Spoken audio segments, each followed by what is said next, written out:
o site do Cláudio Dantas, que é um comentarista político muito conhecido aqui no Brasil. Eu tenho certeza que você já viu vídeos do Cláudio Dantas por aí e notícias também, né? O Cláudio Dantas trouxe uma notícia aqui que eu achei muito interessante. Olha só, não é justiça, é inveja. Ciência mostra o que de fato motiva a redistribuição de renda. Essa é uma tese que eu sempre defendi, eu sempre falei para vocês que a esquerda ela é calcada na inveja, né? E veja, não tem nada de errado nisso, né? Todos nós sentimos inveja. Inveja é um sentimento humano. Você dizer que, ninguém sente inveja. Não, isso é um sentimento humano. Você tem que reconhecer que isso é algo humano. Agora, é um sentimento que não é lógico, não é um sentimento que pode levar a uma melhora da situação humana como um todo, né?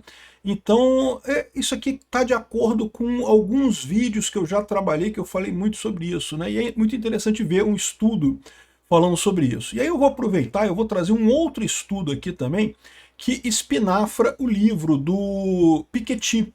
Vocês conhecem o Capital no século XXI, do Thomas Piketty. É um livro muito famoso entre os socialistas. Ele basicamente faz uma releitura do Marx, né? O Marx, o livro principal do Karl Marx, é o Capital. Só que todo mundo sabe, desde a época do Karl Marx, que ali só tem coisa furada. Mas o Piketty traz uma novidade nessa história. Ele fala que não, porque é questão de redistribuição de renda, que isso aqui é importante, que os governos têm que tributar para redistribuir a renda. Ou seja, exatamente, ele traz a justificativa para a inveja. A inveja é um sentimento ruim, mas você tem uma justificativa para ela, né? E de quebra, para os esquerdistas, você ainda ganha dinheiro ao tributar as pessoas supostamente para redistribuir renda. E aí que eu falo para vocês, é o meu outro argumento que eu faço também, que é o grande problema dessa história. Governo é um grande concentrador de renda. Governo não redistribui renda. O livre mercado tem desigualdades? É verdade, o livre mercado, na verdade, os seres humanos têm desigualdades, né? Nós somos diferentes. Alguns são mais fortes, outros são mais fracos, uns são mais bonitos, outros são mais feios, uns são mais altos, outros são mais baixos. O ser humano é diferente, não tem jeito. Por que não seríamos diferentes também na capacidade de ganhar dinheiro? Alguns têm mais facilidade, outros têm mais dificuldade. É natural que seja assim. Então, quando você quando você coloca isso no livre mercado, né, as pessoas, de fato, você tem desigualdade. Mas o problema é você achar que o governo consegue resolver esse problema, porque não, o governo piora esse problema, né? E aí você tem esse gráfico aqui, que é um gráfico muito interessante, que mostra como que quanto mais livre o mercado, menor é a desigualdade. A desigualdade, ela existe no mercado, é verdade. Você tem multimilionários, pessoas muito ricas. Mas a desigualdade, ela é mínima quando você não tem o governo atuando, ou quando o governo atua no mínimo possível. Quanto mais o governo tenta redistribuir renda, mais ele acumula renda nas mãos do governo e de pessoas ligadas ao governo. Eu sou Peter Turguniev, esse é o canal Ancapso e essas notícias foram sugeridas por Periquito Sem Perna, A Volta dos Que Não Foram e várias outras pessoas. Obrigado aí ao pessoal que sugeriu notícias lá no nosso site, no visãolibertaria.com, e obrigado a você que está assistindo o nosso vídeo. Se você gosta do nosso conteúdo, por favor, deixe o seu like, se inscreva aqui no canal, né? Então tá aqui, ó, não é justiça, é inveja. A ciência mostra o que de fato motiva a redistribuição. Eles fizeram uma pesquisa, essa pesquisa aqui que ele está falando, ó, tá o PDF aqui. Tem aqui os dados da pesquisa que ele está falando, é uma pesquisa com vários pesquisadores aqui de várias universidades, e foi publicada na PubMed Central, que é da questão de medicina, porque é questão psicológica, tá? É a visão aqui, ó. Por que as pessoas querem a redistribuição de renda? Você já viu no Jornal Nacional o pessoal reclamando? Não, porque tem pessoas muito ricas e pessoas muito pobres, que a concentração de renda é essa, e vendo isso como uma coisa muito ruim, né? E aí essas pessoas advogam pela redistribuição de renda. E aí eles fizeram algumas perguntas bastante curiosas nessa pesquisa, do tipo, o que você prefere, né? Assim, vários cenários para as pessoas dizerem. E no final, as pessoas estavam mais preocupadas em tirar dinheiro dos ricos do que dar dinheiro para os pobres, o que faz todo sentido, porque redistribuição de renda por si só é uma besteira se você parar para pensar, né? É lógico que quando você imagina a sociedade com pessoas passando fome, crianças sem ter o que comer, isso é uma coisa muito triste. Todo ser humano se sente tocado por isso, né? A gente quer ajudar essas pessoas e coisa e tal. Isso é o problema, a pobreza é o problema, a desigualdade de renda não. Se você tem o que comer, se você consegue ter uma vida razoável, o que importa para você se tem outra pessoa que tem mais dinheiro ainda que você? não faz diferença, né? Pode ter uma pessoa com 10 vezes mais dinheiro que você que não faz diferença para você. Né? Então, assim, ver o problema como a distribuição de renda é por si só um sinal de inveja. E eles só constataram isso daqui. Eles fizeram um monte de pesquisa. Primeiro eles chegaram à conclusão que tem 3 elementos que fazem as pessoas criticarem ou quererem agir contra a redistribuição de renda. Né? A primeira é a compaixão. Ou seja, a compaixão é justamente é o que eu falei. Mas a compaixão é referente à pobreza. Você quer acabar com a pobreza, as pessoas que não têm nada. As pessoas que não têm nada, que estão em muita dificuldade, coisa e tal, isso é natural você querer ajudar essas pessoas, né? Mas isso não quer dizer nada com relação a quem é muito rico. Quem é muito rico, qual o problema? Não está afetando nada, né? O outro é a inveja, e o terceiro fator preditivo de apoio à redistribuição foi a expectativa de ganho pessoal com a implementação da política. Ou seja, é a pessoa que quer... Vamos dividir o que tem o pessoal, porque aí eu vou ganhar mais, eu tô na parte de baixo. Se distribuir o dinheiro de todo mundo, eu melhoro, entendeu? Então, esses são os 3 fatores que fazem com que as pessoas queiram redistribuir renda. E é muito curioso esse terceiro fator que ele fala aqui, porque é sempre que você pergunta para um artista esquerdista, coisa e tal, não, você é a favor da redistribuição de renda? Claro, com certeza. E aí, vamos redistribuir a sua renda? Então ele fala, não, mas eu estou embaixo, eu tenho que redistribuir o pessoal que é rico, que está acima de mim. E o mais engraçado é que às vezes o cara é rico pra caramba, mas todo mundo sempre quer redistribuir o dinheiro da galera que está para cima. Não quer redistribuir o seu, não. Ninguém se acha rico, ninguém se acha acima na média para redistribuir a própria renda, né? E são esses 3 fatores que ele coloca, né? E aí eles fizeram perguntas para as pessoas para tentar explicitar por que as pessoas realmente têm problema com a redistribuição, por que elas querem fazer redistribuição de renda, né? E o que perceberam no final das contas é que um gosto pela justiça teve pouco ou nenhum efeito no apoio à redistribuição. Ou seja, as pessoas que querem, que têm compaixão, que veem como justiça, né, que querem realmente que a pessoa pobre ela tenha o mínimo necessário, não são essas pessoas que veem a redistribuição de renda como um problema. Na verdade, o grosso é a inveja, né? Ou seja, a inveja é o que está na base do impulso socialista de redistribuir. Eu já tinha falado sobre isso em alguns vídeos meus, lá no canal Ancapsu Classic. Tem esse vídeo meu aqui, ó, Meritocracia Existe, em que eu falo justamente que a base do socialismo é inveja mesmo, e não tem nada de errado com isso. Não é à toa que conseguiu tantos adeptos na sociedade humana. A inveja é um sentimento natural, todos nós sentimos inveja, né? Só que é lógico, o problema é que o fato de nós sentirmos não quer dizer que seja um bom indicador objetivo para melhorar a sociedade, né? Então, tem essa situação aqui, muito bacana, essas conclusões aqui do estudo. O estudo está aqui, os links estão todos na descrição do vídeo, caso você queira ver isso daqui, né? E aí, junto com essa matéria, tinha uma outra matéria também que me indicaram mais ou menos ao mesmo tempo, criticando o livro do Thomas Piketty, né? O Thomas Piketty virou o novo Marx dos socialistas modernos, né? Porque o Marx falhou, vocês sabem, né? O Marx já estava errado desde o início. Aliás, lá no canal Ancapsu Classic tem também o meu vídeo aqui. Qual que é o vídeo que eu falo do Marx? É o Mais Valia Existe, que eu explico por que a teoria do Marx já era falha na época do Marx. Não é que agora a gente sabe que ela está falha, não. Naquela época ela já estava falha, já quando Marx escreveu essa parada, né? Mas aí o Thomas Piketty, ele reescreveu a coisa com a questão que não vai ter a revolução socialista, mas os governos têm que fazer a redistribuição de renda, tem que cobrar impostos dos mais ricos para redistribuir renda para os mais pobres e não sei o que lá. Você já ouviu esse papo? Todo mundo da esquerda fala isso, o Lula fala isso, que tem que cobrar dos mais ricos, né? A grande base teórica deles é o livro do Piketty, né? E outros autores esquerdistas também, né? E aí tem esse gráfico aqui que foi visto pelo pessoal, que diz o seguinte, que o Vicente Geloso, que é um outro economista, ele fala aqui sobre o fato de que o Piketty está errado no passado e no futuro também, né? E ele explica que se você medir a questão da desigualdade em termos de percentual das pessoas que detêm determinada riqueza da sociedade, que é como eles tipicamente veem, né? 1% mais rico da sociedade tem 50% da riqueza da sociedade, coisa e tal. Você chega ao fato de que, na verdade, em sociedades livres, você tem uma maior igualdade, né? Veja, a desigualdade ela sempre existe, ela sempre vai estar presente. Só que ela era máxima justamente na época dos Estados Unidos, na época do laissez-faire, né, que era o livre mercado americano mais selvagem, né? Aí teve a Grande Depressão de 1929, né? E aí o governo americano decidiu intervir no mercado, começou a regular, começou a taxar, fazer programa de redistribuição de renda, né? E isso todos os países do mundo têm feito. E o que tem acontecido desde então é que a desigualdade só aumenta. Só aumenta porque o governo é o grande motor de concentração de renda, né? Para pensar, o que é imposto se não é concentração de renda? O imposto pega dinheiro de todo mundo, mesmo dos mais miseráveis na sociedade. O mendigo que mora ali na rua, ali, que pegou um dinheirinho com você para comprar uma cachaça no botequim, quando ele vai comprar a cachaça dele, paga imposto.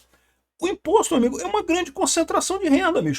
Qualquer coisa que o governo faça com esse dinheiro depois, nunca ele consegue reverter a concentração de renda, que é o imposto em si. Então ele sempre concentra mais a renda do que distribui a renda o governo. E não interessa, mas a política aí, mas Bolsa Família, mas não sei o que lá, não sei o que, não interessa. Porque o imposto é uma máquina de desigualdade, é uma máquina super, um aspirador de desigualdade, porque suga principalmente quem é mais pobre. A gente já falou sobre isso também, que, né, os mais pobres têm mais dificuldade de contornar impostos. Os mais ricos, justamente por terem um pouco mais de poder, um pouco mais de liberdade, eles conseguem contornar os impostos. Então, no momento que o governo suga o dinheiro via imposto, isso é uma... Para pensar, o que é um imposto se não é concentração de renda? Você pegar de todo mundo e juntar numa grande conta corrente lá do Haddad, lá em Brasília, lá, um contão enorme que fica de... Isso é concentração de renda. Aí tudo bem, você fala assim, não, mas o governo está concentrando porque depois ele vai distribuir. Meu amigo, não tem como o governo distribuir, depois de tanta concentração, por mais que ele tente distribuir essa coisa, ele acaba gerando mais desigualdade, né? Porque vai o dinheiro para o pessoal do Odebrecht, não vai para o mendigo da rua. Vai o dinheiro para o pessoal do INSS, para os sindicatos amigos do Lula que roubam o aposentado do INSS, não vai para o resto da galera. Entendeu? Ou seja, não interessa o que o governo faça depois de cobrar imposto, ele concentra a renda. O Piketty é um idiota. Os dados mostram que governo meter a mão só piora a desigualdade. O governo, é impossível o governo melhorar a desigualdade, porque quando ele faz o imposto, ele já concentra a coisa toda, né? É muito interessante essa história, porque eu também falei sobre isso nesse outro vídeo aqui, ó. No vídeo aqui sobre o anarcocapitalismo traz desigualdade, em que eu falo justamente sobre esse conceito que não tem jeito. O governo é o grande concentrador de renda. Mesmo que por hipótese seja um bom governo, que seja um governo que faça isso, que faça aquilo, no final das contas, ele concentra a renda, ele não distribui renda. Mesmo que ele faça inúmeros modelos e fórmulas e mecanismos para distribuir renda, o ato de cobrar imposto é uma concentração de renda tão grande que ele nunca consegue desfazer o dano que ele fez inicialmente ao cobrar o imposto, né? Então essa é a situação aqui da desigualdade do anarcocapitalismo, é muito curioso. Agora, verdade seja dita, tem um outro ponto aqui que ele fala sobre o risco de que o Piketty esteja certo no futuro. O Piketty estaria errado no passado, mas agora com a inteligência artificial, né, a visão de que não, agora não vai ter mais isso, porque o valor do trabalho ficou zero praticamente. Você pode usar a inteligência artificial para qualquer coisa. Se o valor do trabalho ficou zero, as pessoas, que a maior parte das pessoas pobres, o único valor que ela tem advém exatamente do trabalho delas, né? Se você é rico, você tem capital que você investe, você tem, sei lá, estudo, você tem alguma coisa. Mas se você é pobre, o que você tem é o seu trabalho. O que você pode fazer é trabalhar e ganhar dinheiro, né? E se você está num mundo em que a gente tem inteligência artificial, em que o valor do trabalho ficou muito baixo, em princípio, né, a partir daqui isso poderia ser verdade, essa história do Piketty. Mas isso daqui também já está quebrado. Justamente o Geloso mostra isso daqui, que não resolve também o problema. O Piketty continua errado mesmo nessa hipótese da inteligência artificial. Até porque, como eu já falei para vocês, o pessoal encara o trabalho pelo valor produzido pelo trabalho, quando na verdade o valor do trabalho é, dentro da economia, a questão da alocação correta de recursos escassos. A economia é sempre a alocação eficiente de recursos escassos, em última análise. Não interessa o trabalho em si produzido, a questão é como é que você aloca os recursos. E os recursos continuam sendo escassos. Por mais que você tenha mais abundância de trabalho agora, recursos escassos continuam existindo e a sociedade vai continuar trabalhando para fazer esse tipo de coisa, né? Então é bem interessante essa história. Tem algumas coisas aqui. Tem um outro aspecto também que o pessoal colocou aqui, é que está ficando grande esse vídeo. Mas é a questão do individualismo versus o coletivismo, né? o pessoal fez uma medida aqui sobre os países mais individualistas e os países mais coletivistas. Individualistas e coletivistas no sentido de que as pessoas tendem a resolver os problemas em grupo versus tender a resolver os problemas sozinhos, né? Ou seja, eu quero dizer que é algo cultural. Aqui no Brasil, vocês sabem, o brasileiro ele tem esse negócio de trabalhar em grupo, né? Não é à toa que o brasileiro se dá muito bem em esportes coletivos. A gente é bom no futebol, é bom no vôlei, esportes coletivos. Em esportes individuais, nem tanto, né? Tem um ou outro aí que se sai muito bem, mas a gente não vai muito bem em esporte individual. O brasileiro é muito coletivista, ele gosta de trabalhar em equipe, né? E curiosamente, quando você plota o índice de coletivismo, né, individualismo versus coletivismo, os países que têm um individualismo maior acabam tendo uma renda muito mais alta, acabam tendo uma riqueza muito mais alta per capita do que os países coletivistas, os países que tendem a soluções. É cultural isso aqui, tá? A gente não está falando nem de como o governo faz a coisa ou deixa de fazer a coisa, é as pessoas, a cultura da região, né? O pessoal coletivista tende a ficar aqui embaixo, ou seja, a perder força. Onde é que está o Brasil aqui? O Brasil deve estar em algum lugar aqui para baixo. Aqui, ó, o Brasil está aqui embaixo. Coletivista pra caramba e ainda mais pobre que a linha média do coletivismo no final das contas, porque estamos fora do padrão nessa história aqui, né? Enfim, e aí o pessoal conversa sobre essa história aqui do coletivismo e do individualismo, explicando que, na verdade, que essa discussão sobre individualismo e coletivismo tem uma outra coisa importante, que é o consentimento e a coerção, né? Que é isso que distingue, na verdade, uma cultura individualista de uma cultura coletivista. Veja, numa cultura individualista, você não é proibido de fazer uma associação, de se unir com algumas pessoas e formar um grupo. Ninguém proíbe você de fazer isso, né? Agora, numa sociedade que culturalmente é fortemente coletivista, você é proibido de ser individualista. Você é visto com inveja. Exatamente. É um problema aqui no Brasil. Aqui no Brasil, se você se dá bem um pouquinho, o pessoal já começa a te criticar, a dizer que você roubou e não sei o que lá, e fez coisa errada. Então aqui, os programas individualistas, eles não atomizam a pessoa que não quer ser atomizada. Se você gosta de trabalhar no coletivo, você pode montar uma equipe, pode montar um grupo, não tem nada que impeça. O contrário é verdadeiro. É aquela ideia que eu faço para você. Você pode ter no Ancapistão, se você quer ser socialista no Ancapistão, você pode. Você cria lá a sua República Socialista Voluntária, todo mundo vai lá para dentro da sua República Socialista Voluntária e sejam muito felizes, não tem nada que impeça. Continua o mundo sendo um Ancapistão, só tá você e o pessoal que está ali contigo de forma voluntária, né? Imagina-se, né? Se tiver coerção, aí já é outra coisa. Se tiver coerção, se você está obrigando as pessoas a estar ali, aí já é escravidão, né? Aí não cabe no mundo libertário. Mas entendeu a ideia? As coisas não são equivalentes, o individualismo e o coletivismo. Por quê? Porque no individualismo você pode ter o coletivo também, mas no coletivismo você não consegue ter o indivíduo. Esse é que é o problema, e é isso que gera uma ineficiência nos estados, nas culturas que tendem a decisões coletivas, né? Como há a pressão social, uma coação social a você fazer o trabalho em grupo, o indivíduo acaba sendo punido por isso, né? Ao passo que, então, e quando você tem essa limitação, você não pode ter o indivíduo, você tem alocação de recursos menos eficiente, você tem menos uma possibilidade de alocar o recurso adequadamente.